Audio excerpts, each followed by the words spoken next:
Welcome to Y Nada Más, a Real Madrid Podcast.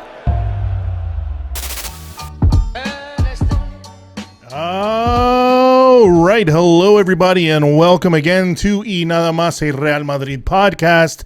I am your host, Eric Rivera, and it is good to be here again in 2022. Yes, it's been a while. It's been 1 year since our last podcast. Essentially, it's been towards the end of, I think it was December 14th, the last time I did a podcast, the last time we did a podcast. And, we've taken a little longer to get back into the swing of things, for obvious reasons, holidays, things like that. And finally, I am back in the office. I am back here at the studio. My editor's back. My graphic designer's back. I was doing a couple of things on Twitter, following the games and whatnot, but I didn't have my whole, my peeps with me to be able to put this thing together the way I would want to do. So that's why it took some time to jump back into the swing of things, but we are back. We are officially back. 2022 is in effect. We are back into the swing of things. And with that said, of course, the team Real Madrid is back into the swing of things. I would say it was a rough start, obviously, to the new year for us with that loss against Getafe, which was an absolutely dismal game. And then in addition to that, the game against Alcoyano, that although we did win, unfortunately, was a very, very terrible performance again from Real Madrid. So it was looking like, at least in my opinion, it was looking like things were headed in a rough direction. And then we had obviously the game against Valencia, and things are looking better. And that all has to do, of course, with two people, which are Benzema and Vincius, which is why this episode I named it the Vini and Benz Show, because I think that is what Real Madrid really is at this moment, is the Vincius and Benz Show.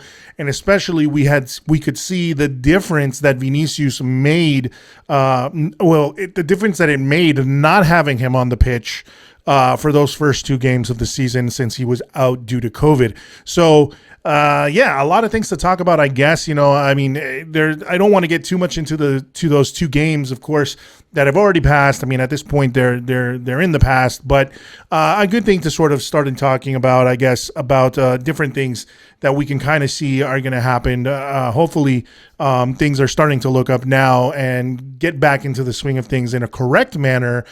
Back into our winning ways, per se, with the win over Valencia. So, that is, that bodes well going into right now these next few games, one of them being a Clásico against Barcelona, which is obviously a very severely depleted Barcelona, in the, just in the idea of how they are playing and the level that they're playing at. They just got that draw against Granada.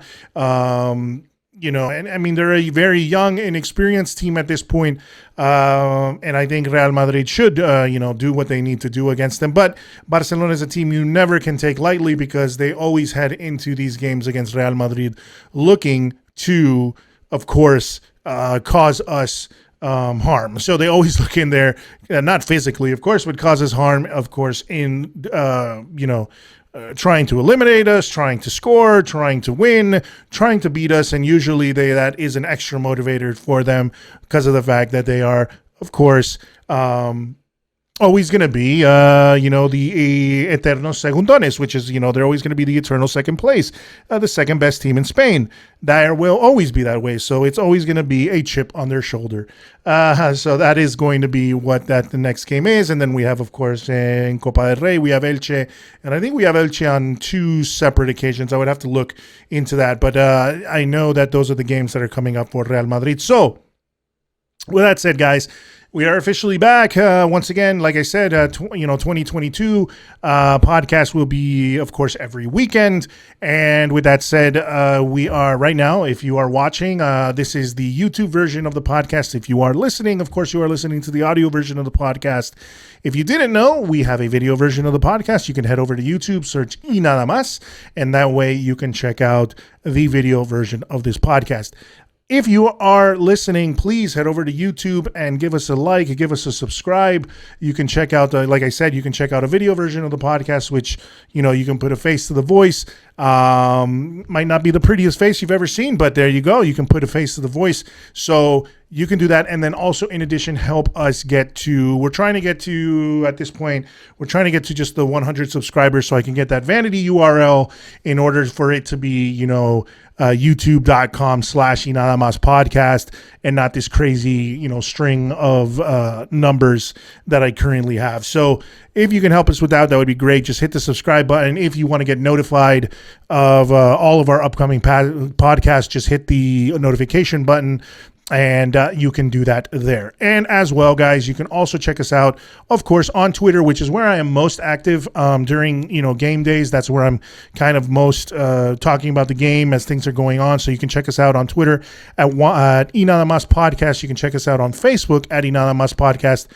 And you can check out some of the designs we're putting together. Of course, we do different game day designs and different things, just when we think something cool is happening at Real Madrid and my designer or myself get a chance to put something together. You can check out some of the stuff that we've done at YNM Podcast on Instagram. So that is where we are most active, guys. So please give us a hand, help us out. Follow us on all those pages if you can, and on YouTube, of course. And of course, we are on audio pretty much wherever you find your podcast, whether that be Spotify, whether that be Apple Podcasts, Google Podcasts, wherever you can find or wherever you listen to your favorite podcast. That is where we are. So please check us out there. We are also on the web, on our website, which is ynadamas.net. You can see all the articles written by my good friend Trambach. If you are interested in writing for ynadamas.net and writing for our website, which we do have, of course, we want to produce more stories and have more, I would say, more analysis of the games in a written thing, in a written way. For those of you that are interested in writing, you guys like to write, check it out, do that. Hit us up at info@ynadamas.net and we will try to get back to you as soon as possible. There was a little lag. Obviously during the holiday season, I wasn't here. A couple of the guys that are with me were not here checking that. So I just got a couple of the emails. I will be responding to those. So if you are interested in writing for us, check us out there. My good friend Trambach, who writes for us, has been active and has written a couple different things of the last few games. So you can check that out. You can always check out some of his writing on ynadamas.net. And of course, he features here on the podcast occasionally as well.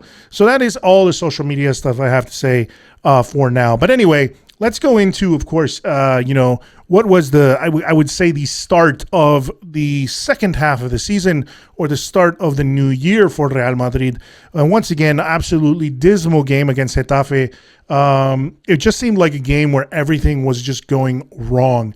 I remember watching the game and I just remember being absolutely frustrated because nothing was going right. Aside from Militao, obviously, who's been very solid in the back, making a huge mistake that caused the first goal of the game and the only goal of the game, essentially the winner for Getafe, that, being dispossessed by Unal to get, the goal scored on, to concede the goal for Real Madrid to concede that goal and end up, of course, losing the game.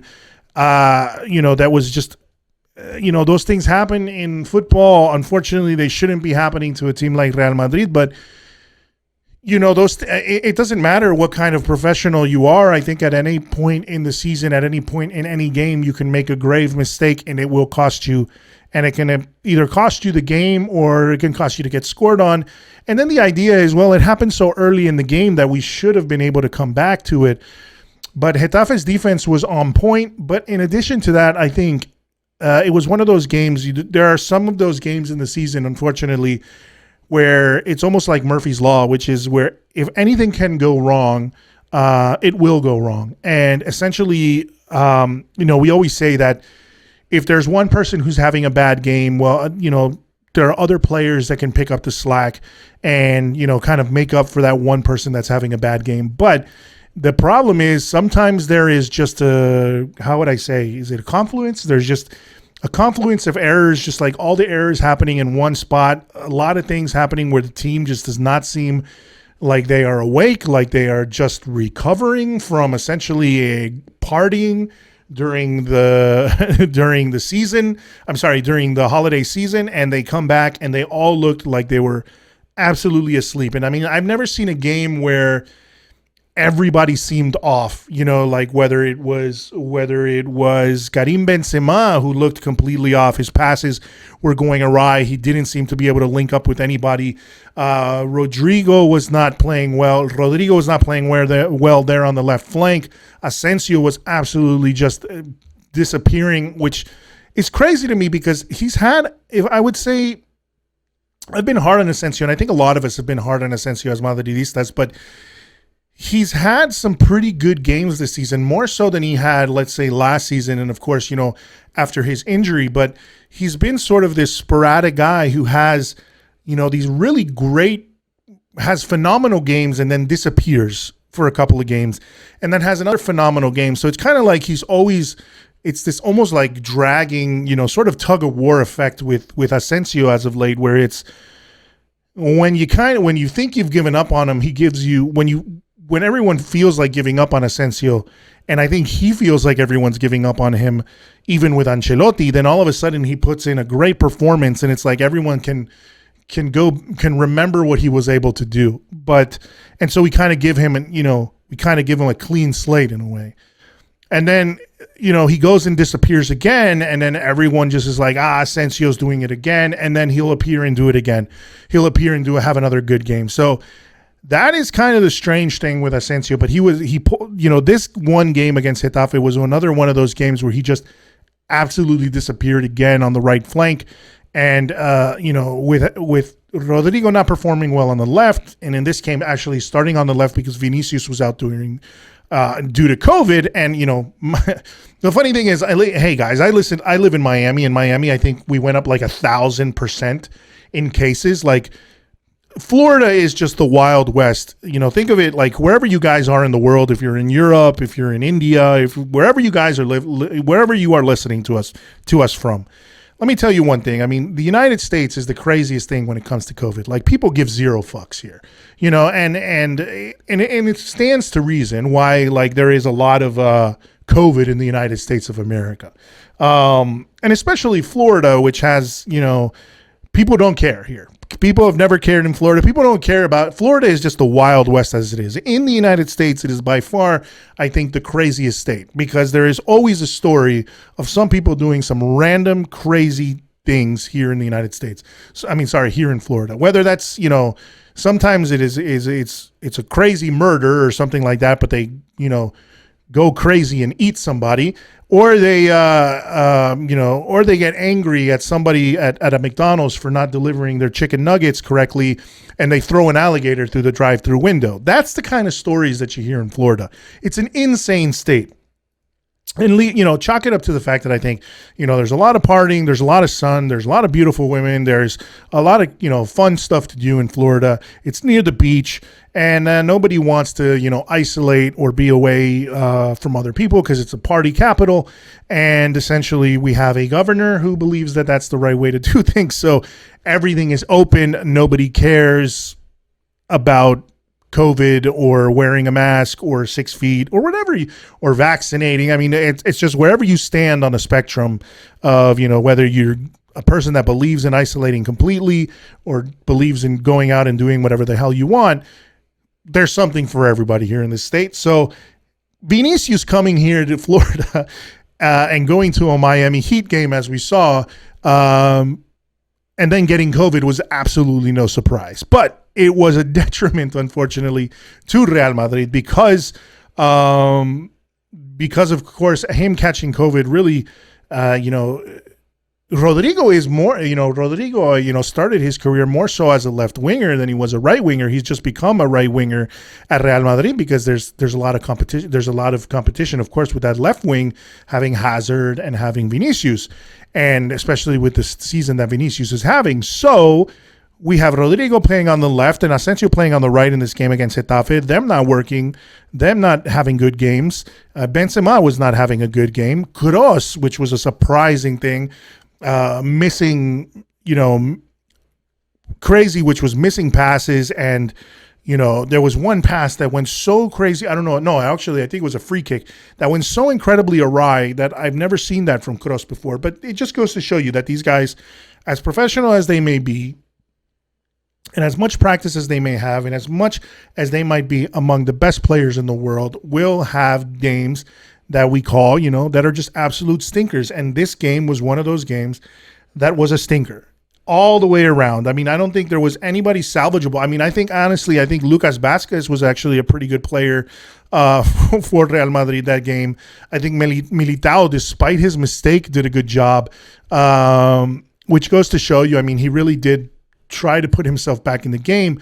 But when it came to the attack, the only other person that I could see was salvageable in there, of course, besides our defense, I really think that was doing a decent job, was Luka Modric, who has been just phenomenal no matter where you put him this season. He's just been, for me, one of the best players on the pitch. And that is, once again, I always say that I have a Luka Modric bias, but it's just been insane to watch him play. He's just been nothing short of phenomenal this entire season. And Kroos has as well, but Kroos has been, Kroos, of course, unfortunately started the season with injuries and then, had to kind of get his way back into it. But he's been phenomenal as well. But he did have a stinker in this game. And as I said, it was a confluence of errors and mistakes and just an overall bad game.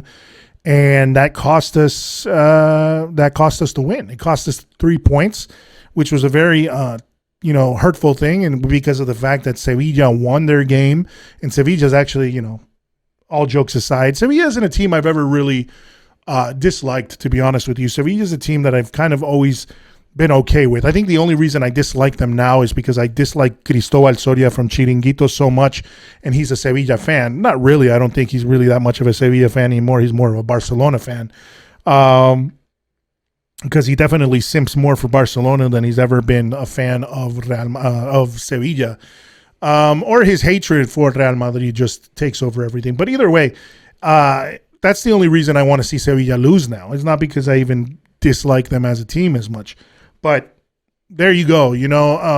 They've been doing pretty well. I mean, pulling games out, even though they haven't played as well, they've been getting the points that they need. So losing that game against Getafe basically puts them, we have one more game than they do. So essentially we have, we're 5 points ahead of them, right? But we have a game, they have a game in hand over us. So, they are still within striking distance and still have an ability to cause us problems. And I think really that's the only team because, with Atletico Madrid getting a draw today against Villarreal, that draws them even more back. Real Betis also had a draw today. I forgot with who they were playing with. I believe it was Rayo Vallecano, who's also been having a great season, Rayo Vallecano. So those teams that were chasing us essentially are falling further and further back. And the only one that is essentially really still a cause for concern is Sevilla. But it's still Real Madrid's league to lose, which was why this sort of misstep at the beginning of the season was very concerning. I mean, even the game against Alcoyano, and we'll move on from the Getafe game, which was for me just a game where everything went wrong. And I'll talk also about the Vincius thing in a second. But, the absence of Vincius and what that means for Real Madrid in those first two games. But the game against Alcoyano was the same thing. I mean, it was just once again a team. Alcoyano just seems to have, or maybe the team was just thinking about all the ghosts of that last season's loss against Alcoyano, maybe overthinking it and not wanting to fall again to this team, not wanting to lose to this team again. And of course, we didn't have, and unfortunately in this case, we didn't have either Vincius or Luka Jovic, who was enjoying, I think, a sort of resurgence and starting to look good. And we had the likes of Mariano, who did not have a good game, I don't think, at all, and just continues to show, for me at least, that while he goes out and he plays his heart out and tries to play well, his skill set does not match up with his heart. And that's just something that, it's not a knock on the guy. I mean, he's a hard worker, but sometimes when you can be a hard worker, but if your skills don't match up with the hard work, then it doesn't mean he can't be a professional football player or that he's not good. It just means, he was great at Lyon, but it's not matching up with what we need here at Real Madrid. And I think Jovic would have been an awesome person to have there at that time, since I've always been a Jovic fanboy. I would have liked to see him get that opportunity since Benzema wasn't going to be there. And now we have to see how that's going to play out. But, Benzema wasn't there. Modric wasn't there. We started out, I forgot who we started out with. I believe we started with Camavinga and Fede Valverde, who did not have a good game. Fede didn't have a good game either. And there were some knocks on Fede. I think on Twitter I was seeing some sort of knocks on the poor guy. And I think Fede Valverde is he is the heir to, not to say he's the heir to Modric's throne or to to Kroos, but he is a phenomenal midfielder when he is playing well and when he gets more time to play. And, to discount him over one bad performance really, to me, is ridiculous, because I think he is one of our best midfielders and best midfield prospects, of course. And he's just, what is he, like 22 or 23? I mean, he's still a very young guy, and I think he's still going to bring a lot to the table. And I, for one, rate him very highly, and I like the fact that he's part of our team. But it was just a sad showing all around against Alcoyano, and really just a bad performance. And even though we won the game 3-1, that scoreline really didn't really showcase what the game, what we saw in that game. That game was a very, very terrible game to watch. I mean, and then even the 2 goals that were scored that ended up putting us in the lead to win the game 3-1 were just goals that were accidents, I would say. A deflection on a shot by Asensio, and then a ball that just bounces off the keeper and goes into his own net. I mean, just a strange bunch of events there to win. But I think it was another one of those things that we always kind of talk about, which is sometimes you're going to need those gritty wins to win these games. And especially when you're playing, I think a lot of times these third division teams are going to come out guns blazing. They're going to come out to not only physically try to bother the hell out of you, get in your face, make fouls, make you struggle. They're going to run at you and run all over the pitch, because really they have nothing to lose. And essentially with Alcoyano, they were already a team that has been fired up to play against Real Madrid, to play against us, because they had beaten Real Madrid last season in the Copa del Rey. So there was already a feeling like, hey, can we do it again? We're fired up. Can we really hurt these guys? And I think that was something that we saw against Alcoyano. And it seemed like, the funny thing is, Militao scores the first goal, gets that header, which I think was a great play for Militao. I mean, of course, coming off that loss against Getafe, and that goal he gave away against, that situation that caused the goal against Getafe, that mistake, to come back and score the goal was a very good thing, I think, for him. And then Alcoyano scores, and the goal they scored was a banger, man. You can't fault Lunin against it. For me, it's just Marcelo, and I hate to say it because I love Marcelo to death, but the guy really has no business playing. I think when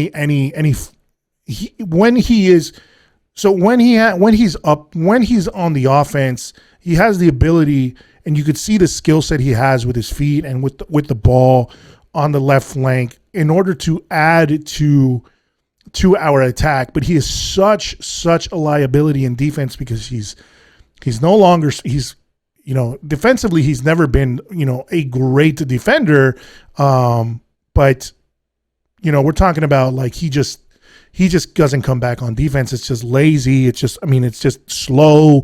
It's not laziness. I think he's just slow. He can't make it back. He can't track back. So, you just have this wide open right-hand flank. And then, forgot who it was that scored the goal for Alcoyano, but it was a beautiful shot. It was a beautiful goal. I mean, he bamboozled essentially Alaba, and I think it was Alaba that he took out, or Alaba that he took out and scores that goal. So, that was kind of deja vu in a lot of ways. Like, were we going to end up going to what's it going to be 1-1? And then we're going to end up going to overtime or extra time and then essentially lose the game like we did last season. But we were able to put the game away. It was a rough game, but it seems from everything that we're reading that Ancelotti wants to take Copa del Rey seriously as well. And then here it is, guys. I mean, what I think is this lack of Vincius on that left flank. We're really seeing, of course, how important Vincius is for Real Madrid this season. I mean, not only has he been, and he was last season too, because of the fact that he's such a headache for defenders, and having him be a headache for defenders opens up the opportunities for a lot of other players to score. And the crazy thing is, at least now this season, without all these COVID cases and, which we've had, but we haven't had them, I think, to the amount that we had last season. And of course, they're not, thankfully, the COVID strains and things like that are not causing, symptoms as much as they were previously. So we are, I hopefully feel at the tail end of this whole pandemic thing, but, COVID affecting the players and so much injuries that we had last season. We really only had one guy that was scoring, which was essentially Benzema. And then we had other guys that were, the likes of Sergio Ramos occasionally scoring goals, and Casemiro, was scoring goals. And now we have, aside from Benzema having such a stellar season right now, we're seeing goals from a lot of other players on the team, whether that is Toni Kroos, whether that is Asensio. When he's having a good game, he's showing up and he's scoring. Luka Modric is scoring goals. Militao is scoring goals. But then you have this other player, which is Vincius, scoring goals. And the thing is, when we had, of course, La BBC, you had 3 different players scoring goals, 3 different guys causing problems for opposing defenders, because when you had 3 guys running at you with the likes of Bale, Benzema, and Cristiano, you didn't know who to cover, because essentially if you cover Cristiano, you're going to let Bale and Benzema through. If you cover Benzema, you're going to let, so it was a very difficult. The only thing you could possibly do is maybe, blow block and just play defense the entire time, which Real Madrid has struggled with now that, we don't have that power front 3 that we used to have. But with the likes of Benzema and Vincius, and especially with Vincius running at you, that opens up the opportunity for Benzema to really just go to town and score the way he's been scoring, to allow guys like maybe a Rodrigo or an Asensio on the right flank to also be able to score. And it's because fundamentally right now, and the thing is, I was listening to a really good podcast. Well, I know it was I think they did it with Spaces.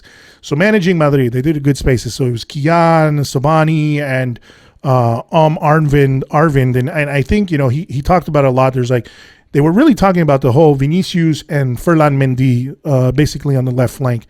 And, it was an interesting discussion there about how Mendy doesn't really offer a lot for us offensively at all. I would say he's really very solid defensively, but in the modern game, and this is something that Marvin was saying, and I don't want to misquote him, so if any of you guys heard that Spaces chat that they were having, which I think was very solid, he was really talking about how, in the modern game, really, you're not looking for your fullbacks, for your for your fullbacks to be these incredibly defensive lockdown guys that'll just lock down the opposition defensively. I mean, you want them to have defensive acumen or defensive skills, but it's also very important for them to be able to assist in the offense. So that is whether they are going to whether they're going to overlap, so they're either going to overlap the winger as the winger cuts inside, or they are going to, let's say, play inverted. So, your winger is going to go out wide, which is what happens a lot with Real Madrid in this case, is where, Mendy tends to come inside sometimes, and Vincius stays outside on the wing and then cuts inside from being wide, So really, I think the reason we're playing inverted, and I think this was something that Arvin said, is the reason we're playing sometimes a lot more of that inverted fullback is because of the fact that Mendy doesn't really offer a lot going out and drifting wide from the wing. He's not good at making crosses. Notwithstanding the cross, he gave to Benzema to score the fourth goal against Valencia. Of course, there's always something that is going to be the exception. But really, I think Mendy doesn't offer as much offensively as he does defensively. But defensively, I think we need the help this season. So it'll be interesting to see who is going to be, and this is kind of an aside, of course, but who is going to be the winger, not to replace Mendy, but I think to replace Marcelo when he's gone. I mean, are we going to see more of Miguel Gutierrez? I think it is kind of sad that we haven't seen more of him when I think he's done some great things for us. I mean, at this point, I don't think we're going to put Alaba in that position. So it'll be really interesting to see if we do bring another left back to come in and maybe play occasionally if we want to, add more offensively, which is kind of what the modern game is, and have where you kind of overload those wings, and have a lot of players playing more offensively. I wonder if we're going to have somebody else there as well, in addition to Mendy, and fighting for that spot with Mendy, which is something that Omar been brought up, which I think is, who else. He does add a lot to us defensively, but offensively he doesn't. But the thing that I was talking about, the reason I'm bringing this up is that we can see that when Vincius and Mendy are on the left-hand side, we are a very left-side dependent team. And I've seen that a lot lately. I mean, it really is. It used to be where, of course, you'd have Benzema dropping back a lot towards the center, and he's kind of the guy who's making plays and trying to link up, I would say, with your on-running wingers, left wingers or right wingers, in order to maybe play 1-2 combinations or throw it out to the wing. And and like we saw a lot last season, it was a lot of crossing from the wings into the box, hoping that Benzema would be on the end of it. And when you have nobody else in the box, aside from Benzema, it became a repetitive way to play the game. And I think that's what a lot of people were frustrated with.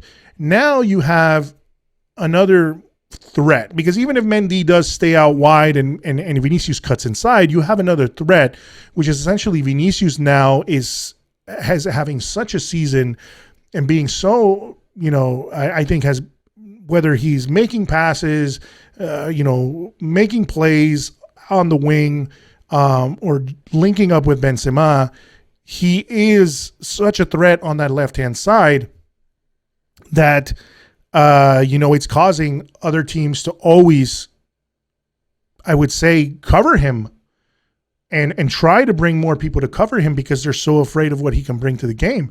And to not have him due to COVID, we really saw a drop in that ability. So you don't have, Rodrigo doesn't have the same ability. I mean, as much as I think Rodrigo is a very, very solid player and has all the abilities that Vincius does, except for the speed and the ability, or I would say not the ability. I think he can dribble. The thing is, what he doesn't have that Vincius has is that daringness, that fearlessness to go at defenders the way Vincius does. That is what Rodrigo doesn't have. And he also doesn't have that speed that Vincius does. But he does have, he is very good at, I think he's very good at finishing. I think he's good at picking out passes.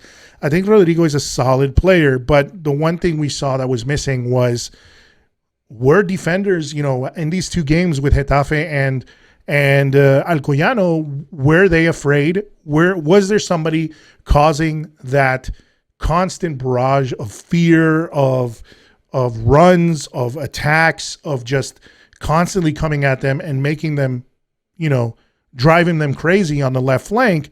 There wasn't. There wasn't somebody to be doing that.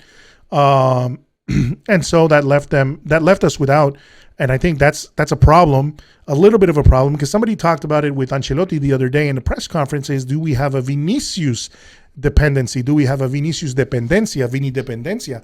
And I would say we kind of do this season, because you're seeing that a lot of things are always moving up via the left flank.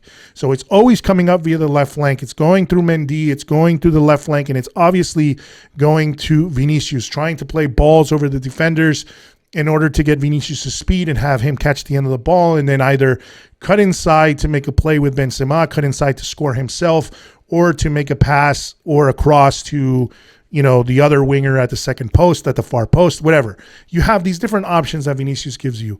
But the ability of his now to destabilize defenders and to, I think, cause such a havoc in them, where I think at this point it's like I put myself in the defender's shoes. What must they feel like seeing Vinicius run at them this season? And not only seeing that he's running at them and knowing that he can out-dribble them, but it's the fact that his pace, I'm pretty sure it's like, that effect of seeing a motorcycle in your mirror, right? When you're driving a car, your motorcycle in your rear view mirror, that you don't know if whether you should you put on your, if you're going to put on your blinker to make sure you're going to get into that lane. Sometimes those motorcycles, especially these fast-paced motorcycles, like these racing bikes, these motorbikes that are quick, like the Ninjas and all these kind of things, like the Kawasaki's and all that. They're coming at you so fast. Sport bikes, sorry. They're coming at you so fast that, like, by the time you even think about merging into that lane, they've already passed you. You saw them 2 seconds ago looking at like they were maybe half a mile away, and they're so quick that they've already passed you. And I feel like that's what Vinicius must feel like to some of these defenders. They're looking and seeing him with the ball coming at him, and before they know it, before they have a chance to react, the guy's already gone.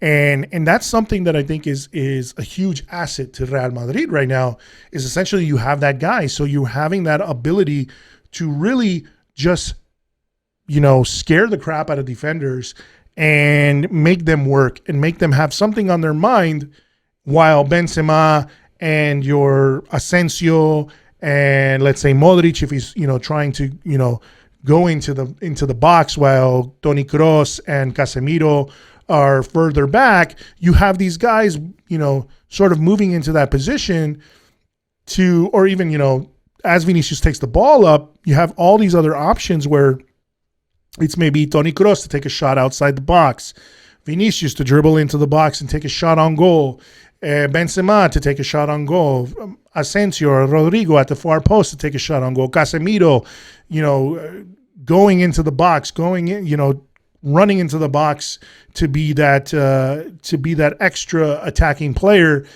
You have all these different options now, and you have your defenders so focused on this one guy that it leaves a lot of options open for Real Madrid, and that's what we've seen this season. And so if your defenders focus on all the guys that they're supposed to be focusing on, right? They're man marking or marking all the guys that they're supposed to be marking, then you leave space for Vinicius to go in and possibly take out a couple of your defenders and score himself. So there's a lot of things I think defenders have to think about. And what we're seeing right now is that, I think what we're seeing right now is that what we saw in those first two games of the season is that Real Madrid had no other option to replace Vinicius. There was no one that could take over, what Vinicius could do. There was no one that could do what he could do. So that is the situation that I think we ran into at the beginning of the season that kind of put us at a disadvantage. And I think it's something that kind of is a cause for concern with the rest of the season go on, and what will happen if Vinicius gets injured. What will happen if Vinicius is not available? You will see kind of this situation where, where there is a lack in that pace, where that left flank no longer has we don't have that ability on the left flank, or that option on the left flank to make up for the loss of Vinicius. Because it's, unfortunately, guys, as much as Eden Hazard, and honestly, that game against Getafe, bringing Eden Hazard, he was okay, but I don't think I honestly don't think we're going to see the best version of this guy. At this point, it's like I just don't see it happening. It's not like with Vinicius where you see flashes of brilliance. And, even though like I was somebody who kind of didn't feel like Vinicius was going to live up to that potential and he shut me up completely, there's a couple of things that were on Vinicius' side. You would see these flashes of brilliance. You would see the speed that he had. You would see the ability that he had, the daringness, the fearlessness that he had. It just wasn't matching up correctly, right? So there was a growth potential that you could see because the guy was only 19, 20, 21, right? But with Hazard, the thing is, it's the flip side of that, which is we know what Hazard was at one point in his life capable of, and we're not seeing any of that now. And is it fear? Is he worried about not being able to score? Has he lost the sort of fearlessness that at one point in his life he had? The guy's getting older, so that comes with it. He's gun shy because of injuries. He I'm pretty sure doesn't want to get injury. I'm pretty sure he's worried about living up to the expectations that so many Madridistas had for him, and he knows the press is constantly, keeping an eye on him. I think we're seeing a guy that is not living up to the pressure that of the Real Madrid hype. And then, of course, things that don't help him out, in my view, are the fact that he's a guy that is known for not being a hard worker when it comes to training. He's known for being a bit lazy when it comes to training, and that's not something new. That's not a knock on the guy. It's something that we saw, coming into training overweight and all these kind of different things, So I think it's more of time catching up with Hazard, where he could have, and I've said this in the past, where he could bank on his talent for so many years and not have to worry about people coming, about training as hard. But as you get to the age that he's in, the age bracket that he's in, you see it with guys like Luka Modric and guys like Cristiano Ronaldo and guys like Ibrahimovic, who say when you get to this age, you have to work 10 times harder in order to compete with all these young guns. And right now he has a young gun. He has a young maverick in the sense that of Vinicius, that how are you going to compete with that? How are you going to compete with a guy who's not only extremely talented, but he's also known for working hard? He's also a guy who likes to work hard and has, all reports coming from the club are saying that he's a hard worker when it comes to training. How are you going to compete with that? With that talent, with that hard work, and then essentially also with the fact that he's having the season of his life? How are you going to compete with that? You would have to work 10 times as hard and change your mindset when you have a history of not being able to change that mindset. So that is going back to my original point. That's what I think is a little bit concerning, is that we did see what not having Vinicius this season could bring to Real Madrid, is where you lose a huge part of your attack right now. And that's what we saw in the Getafe and Alcoyano game. And then we see, of course, in the game against Valencia, what it is to have that guy again. What it is to bring that person back into the game. That 1-2 play that he has set up, that set up the second goal, that beauty of a second goal, where it looks like it's a crazy cluster fuck of defenders crashing into each other on Valencia's side. But when you see it in slow motion, Vinicius does a little tap, an auto passe, to go around the two defenders that are essentially running into each other, and goes around the two defenders and taps the ball in. It was a lot more genius of a play than at first it looked like. And that is just going to show you what that guy is capable of. And then, you have that opportunity of a guy who's so quick on his feet, so aware, so hungry to score goals, that in the third goal, where Asensio blasts the ball at the goalkeeper and Silicen stops it, but it bounces up, it bounces right into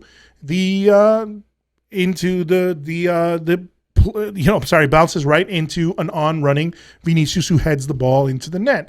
So right there, you saw two opportunities to do so, two of those opportunities to score.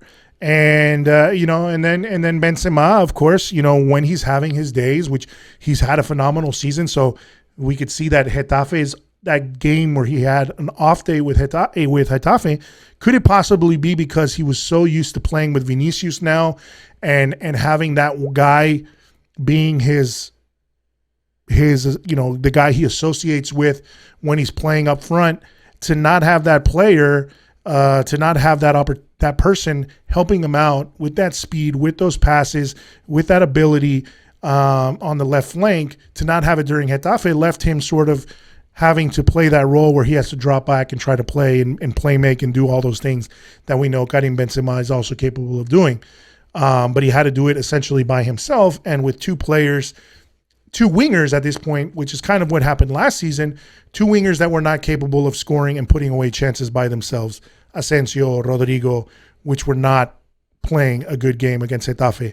So I really think, you see right now how important this dupla, or you call it dupla in Spanish, or this tandem, this duo right now of Vincius Benzema, the Vincius Benzema, Vini Benz show, as I call this episode of the podcast. You see how important it is this season, which has, I think, in a lot of ways, although I'm very happy, and I think, it's our season to lose. It is a little worrisome because of the fact that, these are the two guys, I think, that are really going to essentially win us the season, with the likes, I think, of Modric and Toni Kroos. I really feel Casemiro's been off and on. He hasn't been there. There are decisions that he makes, like shooting on goal and all this kind of stuff when, there's an opportunity for a pass and other things like that. Errant passes, bad decision making on tackles that could get him sent off, or that cause obviously more controversy in a team that is always, people are just waiting to jump onto Real Madrid when it comes to fouls and bullshit like that, because they can't handle the fact that, people can't handle winners. That's the problem. People can't handle teams that are perpetual winners. And I'll get into that in a second when I get to the whole Valencia tweet bullshit nonsense. But,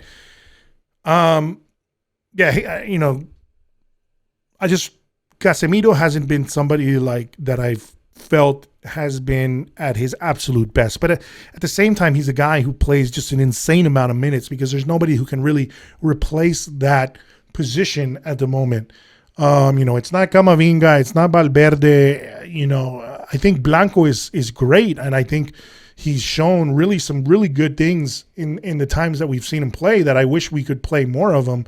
But Ancelotti doesn't want to move away from that midfield three, which I think I like, but I dislike too, as much as I love Ancelotti, and I've always liked Ancelotti. So that's a little bit concerning. So those are the things that, as we head further in, deeper into this season, are going to be a little bit more worrisome, is what would happen if we lose one of the two Vincius, Benz, that duo, one of the two of that duo.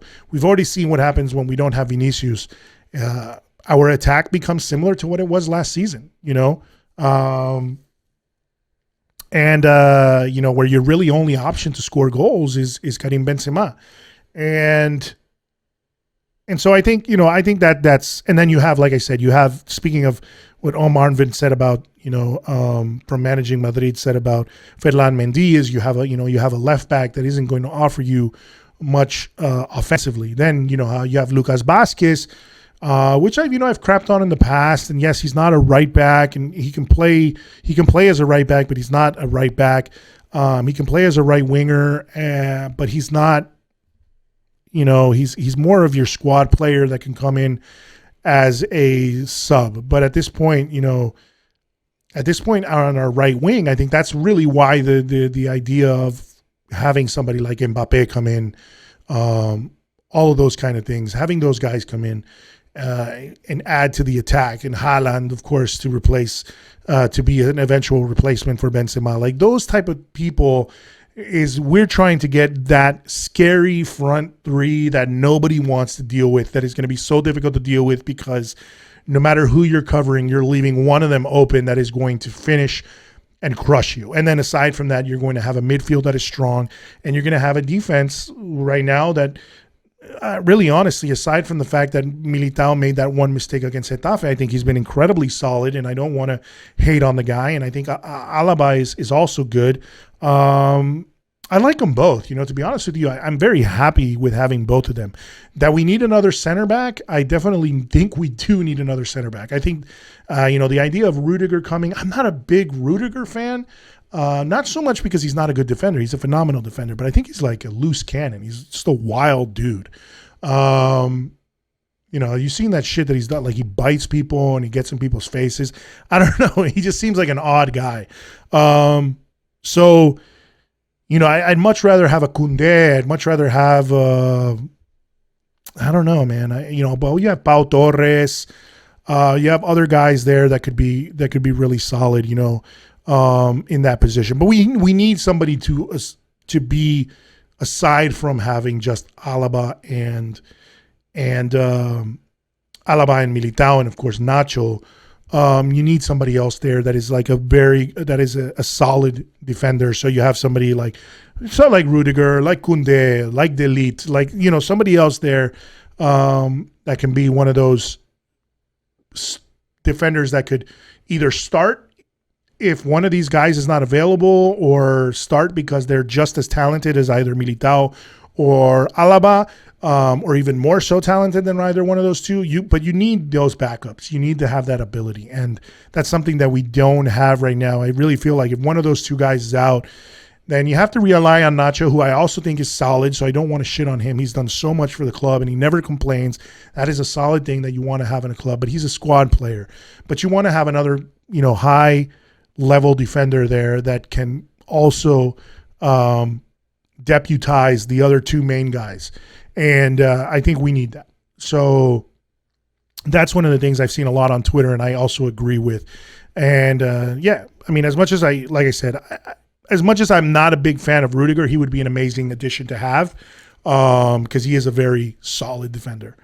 So what else did I wanted to say? So yeah, this whole thing, I just wanted to talk a little quick thing about this fucking tweet. This tweet here. So it's on the screen, guys, if you didn't see it on Twitter or didn't hear about it after the Real Madrid game. But so here it is. Valencia actually tweets out after the penalty that was given to Real Madrid by when Casemiro scores. When Casemiro was in the box and essentially trips over, what's that guy's name? Alderete or Aldente or whatever his name is. But it said, basically it's in Spanish. Lo de los robos en Madrid empieza a ser algo repetitivo. So what that means in English is it's basically the robberies by Madrid are starting to be repetitive. And then they add La Casa de Papel or at Money Heist, which is the Netflix show from Spain, which I don't know why they did that, but they're just completely just a stupid tweet, especially coming from a team, especially coming from a team that got, okay, so the one other thing is a team that got 3 penalties given to them. One of the last times we played them, they had 3 penalties given to them, called in their favor the last time we played them. One of the last times, I think it was not the last time we played them, but before the previous time we played them before that, last season. At Mestalla, they were given 3 penalties in one game. Real Madrid has only had, I believe the stat was something along the lines of 3 pens in something like 50 games. So it's absolutely ridiculous to these guys be crying about robbery and be asking, every single game this season, or not every single game, but there's been so many games this season where Real Madrid had a legit call or a legit grievance about penalties not being called in our favor, or grievous fouls not being called in our favor, whether that's a red card for another player that could potentially injured one of ours, or a pen that happened, or a pen that could have been given to us, whether it was a hand in the box or a foul in the box, or a pull on the shirt, which essentially was one against Getafe, Real Madrid, where they pulled on a Marcelo's shirt. And see, here's the thing. I'm not one to bitch about, I hate bitching about, I see a lot of people on Twitter, and a lot of Madridistas always do this in Spain. Not so much in the English-speaking Madridistas, but in Spain, I see a lot of it all the time, which is on Spanish Twitter, which is they always got to like call out everything is a foul, everything is a pen. And I think that's the problem with La Liga as a whole. It's such a soft league when it comes to shit like that, where everything is a pen, or you're always whining about the ref, or you're always worried about the ref. And yeah, the refs are bad, but they're bad all around in La Liga. They're not just bad against Madrid or bad against Barcelona, or for Barcelona, or for whatever team you want to say that they are favoring this season. And to be honest with you, I don't think that was a penalty against Casemiro. But for them to say, the funny thing is, them to put up that idiotic tweet saying that it's the amount of times that Real Madrid has robbed is becoming repetitive. It's like, I know I curse a lot on this thing, but it's like, but that's just the way I am. But it's like, motherfuckers, you lost the game 4-1. You lost the game 4-1, and before the penalty even happened, before the penalty was even given to Real Madrid had a chance to score 3 different times. Militao